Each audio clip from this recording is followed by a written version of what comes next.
बिहार में एनडीए गठबंधन ने सीटों का ऐलान कर दिया है और एनडीए गठबंधन में जो पार्टियां थी उनके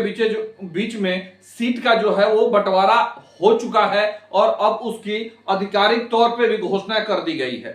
आपको बता दें कि जो घोषणा हुई है, घोषणा में जो है वो बीजेपी 17 सीट पे चुनाव लड़ने जा रही है बिहार में और जदयू 16 सीट पे लड़ने जा रही है, जबकि चिराग पासवान को 5 और जीतन राम मांझी और उपेंद्र कुशवाहा को एक एक सीट मिला हुआ है। ये फॉर्मूले पे जो है इंडिया गठबंधन जो है वो बिहार में चुनाव लड़ेगी। बता दें, लेकिन सबसे पहले हम आपको बता दें कि सारण में सारण सिवान और गोपालगंज में जो 4 सीटें हैं, 4 सीटों में 2 सीटों पे जो है वो जदयू चुनाव लड़ रही है और 2 पे जो है वो भाजपा चुनाव लड़ रही है। भाजपा के खाते में महाराजगंज और सारण का सीट गया हुआ है, जबकि यहां से दोनों जगह से जो है वो भाजपा के सांसद भी हैं। और सिवान से जो है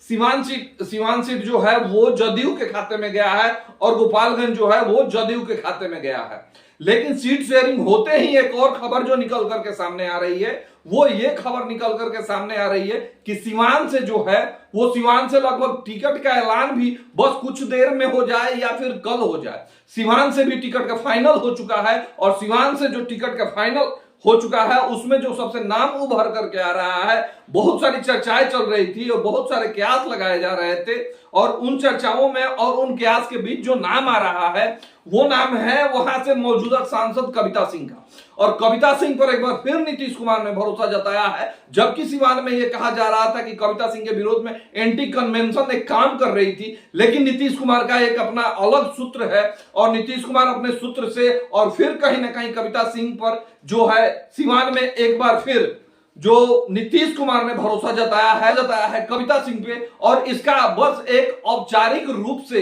ऐलान होना ही बाकी है। जबकि ये जो सिवान जो सीट है उस पर कविता सिंह मौजूदा सांसद भी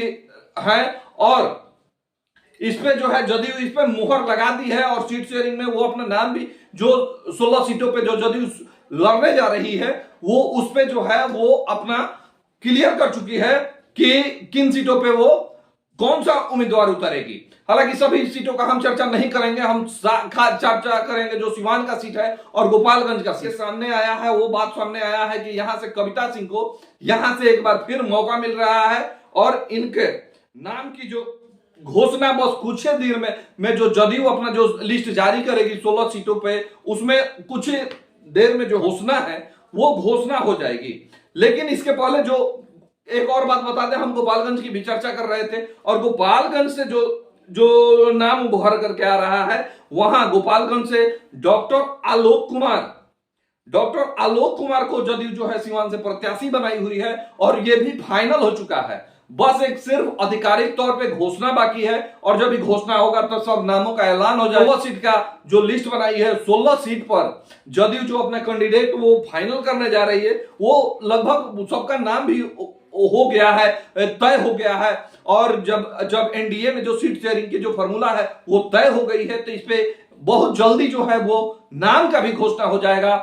जदयू जो है वो नाम की घोषणा कर देगी। आपको पहले भी हम कल ही हम बता चुके हैं कि जो सारण छपरा में जो 2 सीटें हैं वो महाराजगंज एक है और एक सारण सीट है, तो महाराजगंज से हम आपको क्लियर बता चुके थे कि महाराजगंज से जो है वो यहाँ के मौजूदा सांसद ही रहेंगे। जैसे हम आपको बता दें कि सिवान से जो चर्चा चल रही थी कि कविता सिंह का टिकट काट करके वहां जो गोपालगंज के एक बाहुबली विधायक है अमरिंदर पांडे, उनको टिकट दिया जाएगा। और जो सिवान से जो खबर लगातार चल रही थी, लगातार जो वहां से कहीं कविता सिंह पे अपना भरोसा जमाया है और जो है वो फिर से एक बार सिवान से कविता सिंह को टिकट उम्मीदवार बनाया है। बस कुछ ही देरों में वो भी अनाउंस हो जाएगा और उसकी घोषणा भी कर दी